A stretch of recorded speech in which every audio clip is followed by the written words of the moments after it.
Everyone, welcome to my channel. चलिए जल्दी से स्टार्ट करते हैं लिब्रे ऑफिस इम्प्रेस। यहाँ पे हमारी इम्प्रेस की सीरीज चल रही है। तो लास्ट टाइम मैंने लिब्रे ऑफिस इम्प्रेस के अंदर आपको स्लाइड लेआउट के बारे में बताया था। अगर आपने स्लाइड लेआउट वाली वीडियोस नहीं देखी हैं तो डिस्क्रिप्शन बॉक्स में आपको उसका लिंक मिल जाएगा। ठीक है, साथ ही साथ आपको लिब्रे ऑफिस राइटर की अगर आपने वीडियोस नहीं देखी तो उसका लिंक भी आपको डिस्क्रिप्शन बॉक्स में मिल जाएगा। आज हम बात करते हैं delete slide, save background and set background image and slide properties.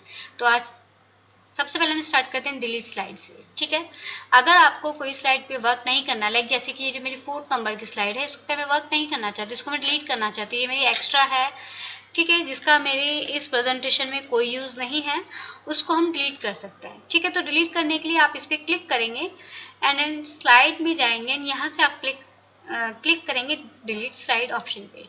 तो आप देखेंगे जो आपकी 4th नंबर पे स्लाइड थी अभी वाली हमारी डिलीट हो चुकी है। टोटल मेरी जो स्लाइड है वो 4 है। तो मैं वापस से अंडू कर लेती हूँ। अंडू यानी कि जिसमें कि आपको पता है कि हमने जो भी लास्ट कमांड दी है वो कैंसिल हो जाती है। तो अंडू का ऑप्शन आपको यहाँ भी मिलता है, एडिट में भी मिलता है, अंडू डिलीट स्लाइड, या फिर आप सीधा शॉर्टकट की यूज़ कर सकते हैं Ctrl+Z। तो जो भी मैंने डिलीट करी थी वो वापस आ गई है। यानी कि अगर आपके सामने ऐसा क्वेश्चन आता है कि क्या आप लिब्रे ऑफिस इम्प्रेस के अंदर डिलीट की हुई स्लाइड को अंडू कर सकते हैं, यानी कि वापस ला सकते हैं, ऑफकोर्स हम ला सकते हैं। अंडू कमांड का यूज़ करके हम उनको वापस ले आएंगे। ठीक है, चलिए, तो ये मैंने यहाँ से डिलीट की है। अब एक ऑप्शन तो है आपका कि आप स्लाइड में जाएंगे एंड डिलीट स्लाइड पे क्लिक करेंगे एंड यहाँ से आपका डिलीट हो जाएगी। दूसरा है कि आप इस स्लाइड पे ही अपने माउस से राइट क्लिक प्रेस करेंगे तो यहाँ पर आपके सामने आ जाएगा डिलीट स्लाइड, तो आपकी स्लाइड यहाँ से भी डिलीट हो जाएगी। एक और ऑप्शन है, वापस से अंडू कर लेते हैं, कि एक तो हो गया आपका स्लाइड में जाकर डिलीट स्लाइड यूज़ करना, दूसरा कि आप यहीं पे राइट क्लिक करके डिलीट करें, और तीसरा आप इस पर क्लिक करें और अपने कीबोर्ड से डिलीट की यूज़ करें। आपके कीबोर्ड में डिलीट की दी होती है तो उससे भी आपका डिलीट हो जाएगा। तो तीनों ऑप्शंस का आप यूज़ कर सकते हैं जिससे कि आप अपनी स्लाइड से अनवांटेड स्लाइड्स को हटा सकते हैं, डिलीट कर सकते हैं। ओके, तो अब मेरी टोटल स्लाइड 4 है, पहले मेरी 5 थी, यानी कि एक स्लाइड हमने यहाँ से डिलीट कर दी है। नेक्स्ट है यहाँ पे आपका सेट बैकग्राउंड इमेज, यानी कि मान लीजिए मैं बैकग्राउंड में कोई इमेज सेट करती हूँ, मैं इसके बैकग्राउंड में कोई इमेज सेट करना चाहती हूँ। तो पहले हम इमेज कैसे सेट करेंगे, तो हम लोग जाएंगे स्लाइड के अंदर एंड सेट बैकग्राउंड इमेज में जाएंगे एंड जो भी इमेज आपको सेट करनी है वो आप सेलेक्ट करेंगे एंड ओपन कर देंगे। तो आप देख रहे हैं इसके बैकग्राउंड में ये इमेज मूव नहीं हो सकती है, इमेज मूव नहीं होगी, आपका कंटेंट मूव होगा, इमेज मूव नहीं होगी क्योंकि इसको मैंने एज अ बैकग्राउंड सेट कर दिया है। ठीक है, तो ये जो आपने इमेज बैकग्राउंड में सेट किया, अगर आप इसको कहीं सेव करके रखना चाहते हैं, इस इमेज को आप सेव करना चाहते हैं, तब आप यूज़ करेंगे यहाँ से सेव बैकग्राउंड इमेज। इस पर आप क्लिक करेंगे तो यहाँ से लोकेशन पूछेगा कि इस इमेज को आप कहाँ सेव करना चाहते हैं। तो मैं डेस्कटॉप पे इसको सेव कर रही हूँ, और किस नाम से, मैं इसको AR नाम से सेव करती हूँ एंड सेव। उसके बाद यहाँ पे कुछ प्रॉपर्टीज खुल के आएंगे, कुछ ऑप्शंस खुल के आएंगे कि मॉडिफिकेशन, डायमेंशंस आपको क्या रखना है, विड्थ और हाइट आपको क्या रखनी है, किस यूनिट में आपको रखना है, इंच में रखना है, सेंटीमीटर में रखना है, यानी कि आप कुछ ना कुछ यहाँ पे चेंजेस कर सकते हैं। रेजोल्यूशन आप इसको इसके कम करने हैं, ज़्यादा करने हैं, वो आप चेंजेस कर सकते हैं। मैं फिलहाल कोई चेंज नहीं कर रही हूँ, मैं इसको ओके कर देती हूँ। ओके करने के बाद आप अपने डेस्कटॉप पे जाके देख सकते हैं, ये देखिए AR के नाम से इमेज मेरी यहाँ पर डेस्कटॉप पर सेव हो गई है।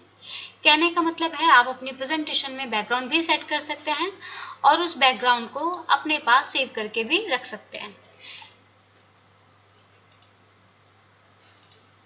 चलिए, तो यहाँ से आप बैकग्राउंड सेट करेंगे और उसको सेव करना है, अगर आपको नीड है सेव करने की तब आप यूज़ करेंगे सेव बैकग्राउंड इमेज।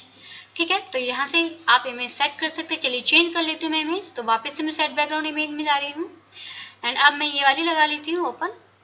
आप देखेंगे यहाँ पे आपका ये वाली इमेज सेट हो गई। तो ये मैं इमेज में इधर लगा लेती हूँ, ये कंटेंट में इधर सेट कर लेती हूँ।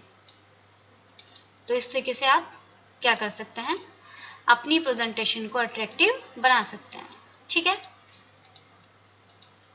नेक्स्ट है इसी के अंदर आपका स्लाइड के अंदर स्लाइड प्रॉपर्टीज में आप जाएंगे तो यहाँ पे आपका स्लाइड का पेपर फॉर्मेट आ रहा है। पेपर फॉर्मेट मतलब ये जो आपका स्लाइड है इसका पेपर साइज क्या है, स्क्रीन कितनी स्क्रीन में आ रही है, इसकी विड्थ कितनी है, इसकी हाइट कितनी है। अभी आप देख रहे हैं किस फॉर्मेट में, लैंडस्केप, यानी कि आपके क्वेश्चंस भी कई बार इस तरीके से आते हैं O लेवल वगैरह में कि आपकी बाय डिफ़ॉल्ट जो लिब्रे ऑफिस इम्प्रेस होता है, बाय डिफ़ॉल्ट इम्प्रेस के अंदर क्या ओरिएंटेशन रहता है बाय डिफॉल्ट, यानी कि जब तक आप चेंज नहीं करते हैं उससे पहले क्या रहता है उसका ओरिएंटेशन, तो वो लैंडस्केप रहता है। अगर आप इसको पोर्ट्रेट करते हैं, ओके करते हैं, तो आप देखिएगा ये अब आपका पोर्ट्रेट में कन्वर्ट हो चुका है। सारी प्रेजेंटेशन, सारी स्लाइड्स आपकी पोर्ट्रेट हो चुकी है। मैं वापस से इसकी प्रॉपर्टीज में जाके इसको लैंडस्केप कर लेते हैं एंड ओके, अभी फिर से हमारा लैंडस्केप में कन्वर्ट हो चुका है। इसी तरीके से आपका लेफ्ट से मार्जिन कितना है, राइट से कितना, तो यहाँ पे हमने कोई भी मार्जिन नहीं रखा है। मान लीजिए मैं यहाँ से थोड़ा थोड़ा मार्जिन बढ़ा देते हैं हम लोग, लेफ्ट राइट टॉप बॉटम चारों साइड से। तो जब आप प्रिंट आउट निकालेंगे तो देखेंगे ये आपका मार्जिन सेट हो गया, लेफ्ट से, टॉप से, राइट से, बॉटम से, ठीक है। इन सभी में आपका मार्जिन सेट हो गया, यानी कि आपका जो काम स्टार्ट होगा अब 10 सेंटीमीटर, या सॉरी जितने भी मैंने यहाँ 0.10 सेंटीमीटर दिया है वो चारों साइड से, लेफ्ट राइट टॉप बॉटम से छोड़ने के बाद ही आपका काम स्टार्ट होगा। फिर से मैं स्लाइड प्रॉपर्टीज में जा रही हूँ। अगर मैं इसको सॉरी मैंने 20 सेंटीमीटर लिया था, अगर हम इसको कम कर लेते हैं, हटा देती हूँ मैं इसको, वापस से 0 कर लेती हूँ एंड ओके करेंगे तो देखिएगा यहाँ पे वापस से फुल, जहाँ से पेज स्टार्ट रहा वहीं से आपका काम स्टार्ट हो गया। तो ये आपका ओरिएंटेशन होता है। स्लाइड प्रॉपर्टीज में जाके आप चेंज कर सकते हैं अपने वर्क के अकॉर्डिंग। बैकग्राउंड में आपको क्या चाहिए, स्लाइड के बैकग्राउंड आप चेंज कर सकते हैं। आप फिर से स्लाइड में जाएंगे, स्लाइड प्रॉपर्टीज में जाएंगे एंड बैकग्राउंड ऑप्शन चूज करेंगे। अभी नन, यानी कि बैकग्राउंड में आपने कुछ भी यूज नहीं किया हुआ है, व्हाइट है, ब्लैंक है हमारा, ओके। कलर में आपको चाहे तो कोई कलर आप सेट कर सकते हैं, लाइक जैसे मैं कलर सेट कर देती हूँ मैं, तो आप देखेंगे बैकग्राउंड में कलर आ जाएगा। अगर आप कलर नहीं करना चाहते, ग्रेडियंट फिल करना चाहते, तो आप ग्रेडियंट फिल कर सकते हैं। तो इस तरीके से आपका ग्रेडियंट फिल हो जाएगा।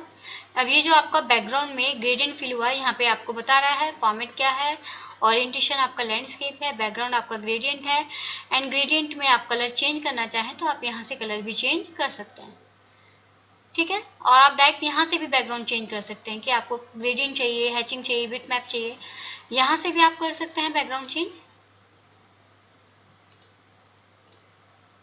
ठीक है।